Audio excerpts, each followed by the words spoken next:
The story of the Chumash Indians is one of great resilience. Hundreds of years ago, Chumash tribes utilized resources from both land and sea along a 200-mile stretch of California coastline. The establishment of Spanish missions in the late 1700s began a tumultuous period where the Chumash population dropped from 22,000 to 2,800. Decades of struggle followed. But the survivors never relented. 7 years after opening its first gaming facility, the Santa Ynez Band of Chumash Indians started construction on a state-of-the-art casino and resort designed to elegantly blend with the surrounding Santa Ynez Valley land their ancestors once occupied. The success of the Chumash Casino Resort has put tribal members on the path to economic self-sufficiency for current and future generations. Today, you'll hear stories from a 9,000-year history, rich with culture, with giving, and with pride. Stories of great achievement, of past and present adversity, of the fight to revive a culture pushed to the brink of extinction. Stories of Chumash life. In this edition of Chumash Life, the U.S. District Court dismisses another lawsuit by an anti-tribal group that continually files frivolous lawsuits against the tribe. Two recent commitments from the Santa Ynez Band of Chumash Indians Foundation are helping the community open gates to the future.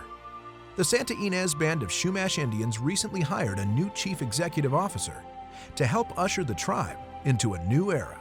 But first, tribal descendant Dylan Ortega is making great strides in his country music career. Headed down south to the land of the pines, summon my way up to North Carolina, staring up the road, pray to God I see headlights. Dylan Ortega is a country boy at heart. He's also a proud descendant of the Santa Ynez Band of Chumash Indians. Growing up near the Chumash Reservation in California's Santa Ynez Valley, Dylan was surrounded by agriculture, horses, and country music. But from a young age, it was clear that the music was resonating with him the most. At the age of 5, he began teaching himself piano and found that music came naturally. Music had always been something I enjoyed and something that I thought I was always decent at, But it wasn't really till I got into high school that I actually started pursuing my talent in music. So I think that was really a turning point in my life where I was like, okay, this is something I want to do. So rock me, mama, like a wagon wheel. Rock me, mama, any way you feel. Hey, mama, rock me. In 2011, tragedy struck Dylan's life when his father, Chumash tribal member Vicente Ortega, passed away suddenly from a heart attack. Dylan and his father shared a tight bond, and it was music that helped Dylan cope with the anguish of losing him. Oh, when the sun has set on yet another day. It was a hard time in my life because, I had lived with my dad and he was really the only one that I had. So I started doing music more and more. I joined my vocal ensemble in high school, and it was just kind of a positive way for me to express my emotions and kind of deal with that time in my life. It's been a while since you've been gone. Next came the local singing competition, Santa Barbara Teen Star. Dylan finished as a finalist, giving him the confidence to take his music career to the next level.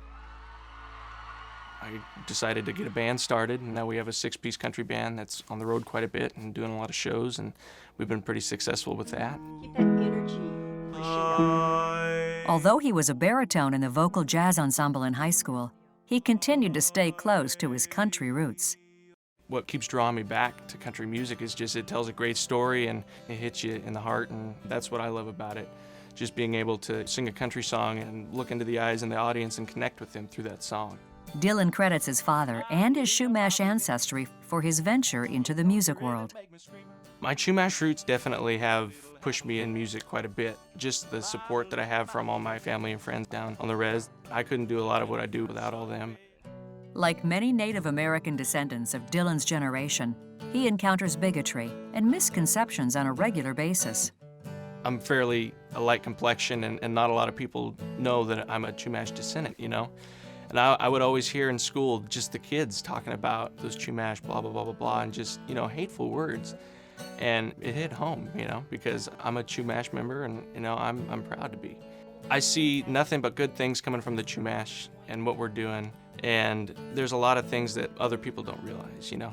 Well, I'm standing here in the pouring rain, pulling my hair and screaming your name. The pain Dylan continues to live in the Santa Ynez Valley, making his tribe proud as he develops himself into a true country music artist. I would definitely like to see a well-produced album come out, and hopefully that'll be picked up by some record company. Currently, I'm an independent artist, but I'd like to eventually be signed to a label of some sort. Regardless of where his music career takes him, Dylan will always feel the presence of his father. My dad always influences my music. Every time I'm on stage or doing something like this, you know, I feel him with me. That's kind of why I keep doing what I do, is just because if I walk onto a stage and I feel him there, you know, it's just, it brings joy to my heart, and that way I can share that joy with others. I know you're always with me, even though you're gone.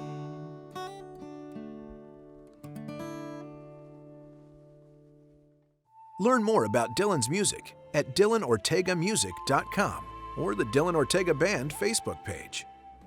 Earlier this year, the U.S. District Court denied an anti-tribal group's request to intervene in the 1906 case that helped establish the Santa Ynez Indian Reservation. Over the years, the Santa Ynez Band of Chumash Indians has experienced many ongoing battles with local tribal opponents. All too often, these opponents have elevated that opposition to litigation. Such is the case with the local anti-tribal group, Save the Valley LLC, a group that was ostensibly organized specifically to file frivolous lawsuits against the tribe. Fortunately, the tribe has always been on the winning side of these lawsuits, because truth always prevails. Earlier this year, the U.S. District Court denied the request by Save the Valley to intervene in the 1906 case that helped establish the Santa Ynez Indian Reservation. This is the second time in a one-year period that the Federal District Court for the Central District of California has dismissed lawsuits by Save the Valley. Both of the group's federal cases claim that the property where the tribe's Chumash Casino Resort is located is not federal tribal trust land, and that the tribe's expansion project violates local, state, and federal law concerning this land. In other words, they claim that the tribe's reservation is not a reservation. In the lawsuit that was dismissed on July 2, 2015, the court recognized the historical documentation that exists, proving the tribe is a tribe. The tribe's land is reservation land, and that reservation land is held in trust by the federal government. In fact, these historical documents were actually attachments to the Save the Valley's own complaint. So while claiming that the tribe is not a reservation, they actually attached documents to their lawsuit that claimed it is. The second case that was dismissed by the federal court on January 8, 2016, was even more absurd. It was an attempt to intervene in the 1906 quiet title action and judgment by the Catholic Church that was part of the settlement agreement that resulted in the establishment of the Santa Ynez Reservation. The Honorable John F. Walter, U.S. District Judge, concluded that the motion to intervene, quote, is not timely because it was filed more than 100 years after the final judgment in 1906, end quote. If Save the Valley wanted to reopen every judgment made more than 100 years ago, it would undermine every land title and threaten every landowner in the Santa Ynez Valley. But Save the Valley only questions issues that pertain to the Santa Ynez Band of Chumash Indians. The tribe has lived with the absurdity of these lawsuits ever since the tribe opened its Chumash Casino Resort more than 20 years ago, and has battled against this small group of individuals who publicly belittle and litigate at every turn. Now, others are beginning to take notice. In a January 27, 2016 editorial in the Lompoc Record, readers are reminded just how pointless these lawsuits are. It reads, "Here's the thing about butting your head against a stone wall. It's usually the head that comes out a loser. There's been a lot of headbutting in the Santa Ynez Valley in recent years, as one citizens group or another challenges the Santa Ynez Band of Chumash Indians' authority to operate a successful casino resort, and otherwise grow the tribe's business and residential development plans. Think of the Chumash as the solid wall and the opposing neighbors as the headbangers. The end result is inevitable, an immutable law of physics. The editorial goes on to ask the question the tribal leaders and members have been asking for years. When will Valley opponents recognize the tribe's legal rights? And rather than opposing everything the Chumash set out to do, forge a working relationship with the tribe that could work to everyone's benefit? As Tribal Chairman Vincent Armenta recently said, all we can do is continue to move forward in a positive manner and work diligently to ensure that our tribe continues on our path to economic self-sufficiency. The frivolous lawsuits will most likely continue, but the truth will always prevail. New CEO Holly Gagnon discusses the many ways she plans to position the tribe for the future. The Santa Ynez Band of Chumash Indians' business endeavors began with a bingo tent in the 1980s. Since then, the tribe has made great strides in the entertainment and hospitality industries, building an impressive enterprise. Last fall, the tribe hired Holly Gagnon as its chief executive officer and is now poised to move into an entirely new era. I am the CEO over all of Tribal Enterprises, so that would include the casino resort, as well as our outside entities, which include the outside hotels and gas stations, the winery, as well as the economic development and investments. Holly holds a master's degree in business administration from Chaminade University in Honolulu and a bachelor's degree in accounting from Bentley College in Waltham, Massachusetts. Her distinguished career in the gaming industry began in the early 90s at Foxwoods Resort Casino in Connecticut, where she served as Director of Financial Accounting, Director of Systems Development, and Executive Director of Finance. Next came leadership roles at some of the largest gaming institutions, including Harrah's Entertainment and MGM Resorts International. Most recently, she was CEO and President for the Mississippi Band of Choctaw Indians, where she oversaw operations of the tribe's Pearl River Resort. She's arrived at Chumash amidst a massive expansion project, which is taking the Chumash Casino Resort to a new level. 2016 is just going to be a monumental year for the tribe here. The hotel will be magnificent. It'll be really great to have an extra 200 rooms because we run at full capacity right now. And just having the expanded gaming floor with a really great layout, some new slot product, the addition of new restaurants, and the pool is going to be spectacular. The spa is amazing. So really just having the ability to market a full resort experience to our customers is really going to be an exciting opportunity. As Holly strategizes the tribe's economic development, she demonstrates traits often found in top CEOs: willingness to take calculated risks and forward thinking. The word sustainability comes to mind when I think of economic development. Rather than taking a short-term view, it's really about taking a long-term view about where we want to be positioned in 10 years, what kind of businesses we want to be invested in, and that's something that I'll work closely with the business committee on. During Holly's first few months, the steady activity on the gaming floor left a strong impression.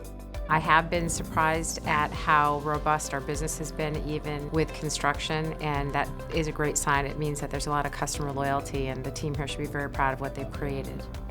Since her arrival, she's also witnessed the results of months of behind-the-scenes work from the tribal government. It's really a fortunate time. The business committee's been busy. It was really great to get the new compact negotiated and having the ability to serve liquor on the floor. Those were all in the works before I got here, and that is a great foundation with the new expansion. I think we're in great shape. Being a successful CEO is far more than investment performance. Leading an organization and creating value depend on many skills that are hard to measure. There are many stakeholders that need attention. The best-run organizations connect effectively with customers, employees, and the communities where they operate. Holly understands this and realizes the importance of the Chumash commitment to its tribal community and overall community.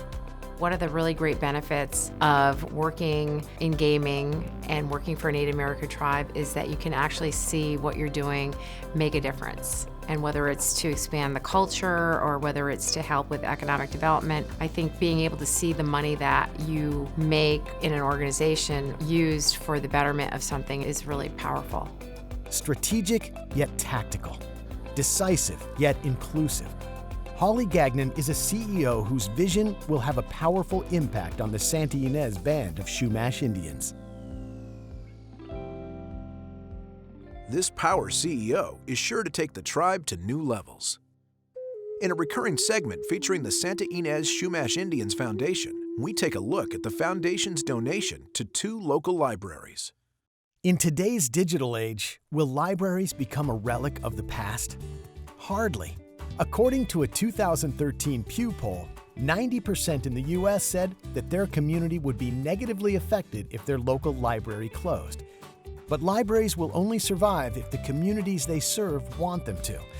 And here in Santa Barbara County, it's clear that the community wants their libraries.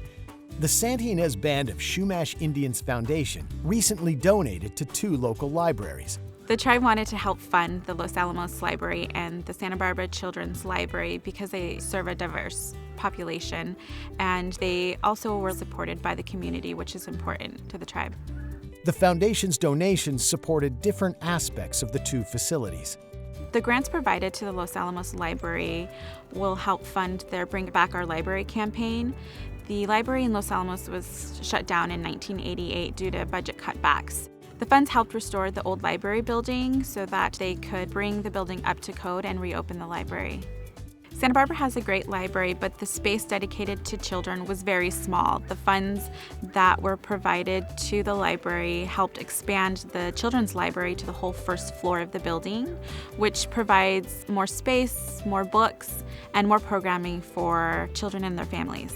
The funding also helped provide new technology to the library. The Los Alamos Library project demonstrates just how much can be accomplished with community involvement. The Los Alamos Public Library was opened first in 1966. Budget cuts closed the library in the 1980s, and it stayed largely empty for most of that time. In 2013, a former school teacher and a local winemaker put their heads together and said, every small town needs a public library. The closest library is 20 miles away, Santa Maria to the north or Buellton to the south, and that's where the idea started. A lot of organizations around Santa Barbara County have come together to help make this library possible, and a very important part of that has been the gift from the Chumash Foundation. The Santa Barbara Library has always been an impressive resource, but the Children's Library was limited and in need of an entirely new space. The Children's Library is brand new. We're thrilled to have it. We've, I believe, more than tripled the space that we used to have available for young library users and their families. So it's just amazing seeing them take advantage of the space. They're spreading out, they're really making it their own. They're enjoying the cozy reading nooks that we have. It's a delight to see families curl up with their children to read books and share together. The Chumash Foundation really was involved in conversations with us in our fundraising from the beginning. In about 2014, they jumped in and offered an actual donation towards the construction of the Children's Library project. The Foundation's involvement in both projects was timely and extremely beneficial to the communities the libraries serve. The Chumash Foundation has always been very good about seeking ways to increase community impact. And what better way of doing that than providing a cool place in the summer, a warm place in the winter, for kids to come together to learn, for old folks to come and read the newspapers. The Chumash Foundation has been invaluable in providing that kind of resource for us. It's fantastic for everyone in the community. It gives a really great opportunity for those families who are maybe underprivileged in the community, families who maybe don't have the resources to have books in their own home. They can come and enjoy free programming, can get books for free, and really encourage their children in gaining literacy that way. It's a fun place to build community, to get to know your neighbors, to have fun with your children and let them know what there is in the world. The tribe is committed to education and ensuring that every person in our community has equal opportunity to reach their greatest potential. Thanks to these two library projects, residents of Santa Barbara County, both children and adults, will definitely have an opportunity to learn and reach their full potential. The tribe's donations to these libraries are making a significant impact on the community. Through its foundation, the tribe has contributed more than $19 million to date. Thank you for watching this spring 2016 edition of Chumash Life. See past segments at youtube.com/Chumash Life.